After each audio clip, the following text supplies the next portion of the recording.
So a lot of this comes down to politic stuff, which is interesting. But something that interests me was how this episode began, being with Trash and the Queen. Like, we rarely see these two together, and seeing them together and Trash being worried for Full and Atla is an interesting thing. Not to mention, we get a little bit of history of his war against Siltvelt, him facing against the White Tiger Tyran, and being the one that bested him. And this basically explains why the White Tigers are hated, which is kind of funny considering that the White Tigers are one of the four main demi-human races that are the top of the top.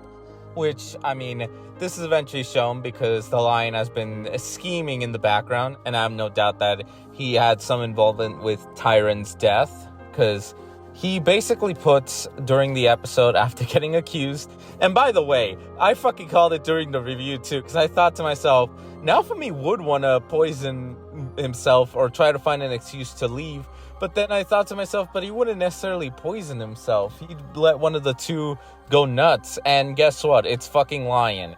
He's way more of a snake than a lion. But yeah, he basically was confirmed to be the one that poisoned him. Even we have Tess, the new witness, and yet he's trying to be the politic I've never seen this guy before. All you have is words. You have no real physical evidence. Bullshit. And I actually feel bad for the red guy here because, yeah, he's an annoying servant, but he's genuinely loyal to Naofumi because during this whole thing, Atla is basically the voice of reason, and despite the Lion being a piece of shit and calling her a filthy blood, which is because not only is she White Tiger, but she is White Tiger and has human blood. This clearly causes, different issues and stuff.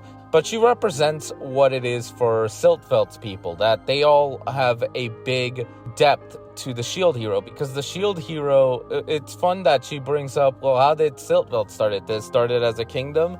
No, it didn't. It started because of the shield hero, similar to the village that Naofumi made, Raphtalia's village, how everyone's welcome. And yeah, it's a small little village, but it'll grow into something big, which was what Siltvelt ended up.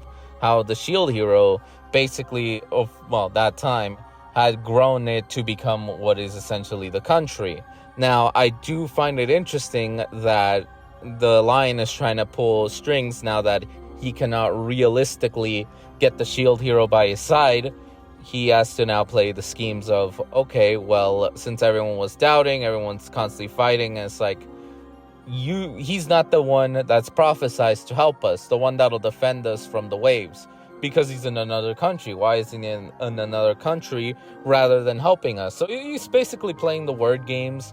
Obviously, Atla is really against him, and it all leads to essentially a duel being made. Now, obviously the senior, one of the higher people in charge, comes in. He basically is on Atla's side, but they allow this whole battle between Atla and this Lion asshole.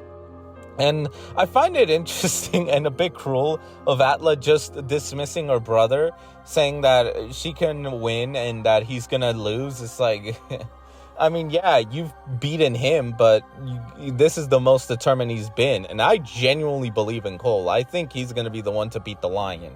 But I don't know. There's got to be something more to the damn story than just her little sister not trusting Big Bro.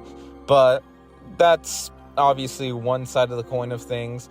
The other side is that, obviously, the Lion, he really just wants to pick a fight. He wants to kill those two, mainly because I believe it's due to the fact that they share Tyron's blood.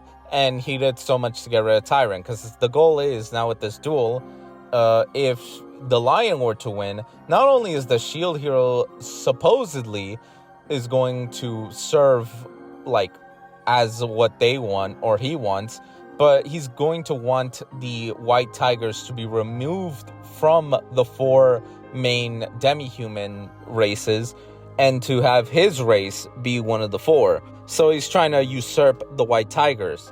So, because he has a big grudge, which I assume there's a lot more to the story than just he hates them. And yeah, obviously Ethan is not happy about that.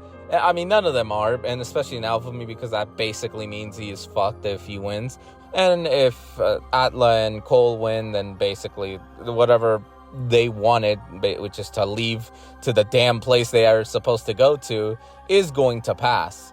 But a lot of this is about, like, the faith with the shield hero, how everyone is sort of still, like, having doubts about the shield hero, all thanks to this motherfucking trash from back in season 1. Like, his actions in season 1 are still having a big domino effect to this day.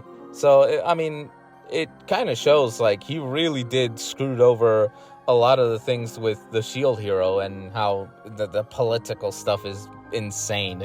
But overall, this is all a setup episode before, like, the big fight, which is Atla and Cole versus the Lion and one of the heroes from Siltvelt, who he basically is saying that, all right, I win and the shield hero has to marry my daughter. And when we see his daughter, like, Naofumi is like, you better not lose, because he doesn't want to marry them. That was so funny. I mean, I feel bad for Naofumi. Like, he genuinely doesn't want to deal with this shit, but he has to, unfortunately, due to his status as a shield hero. But overall, it was a really good episode. It has a lot of tension and stuff, but what I'm interested in is, what did Tyron did in order to cause the Lion to be such a snaky bastard to try to obviously get rid of the white tigers? That's essentially where my curiosity leads.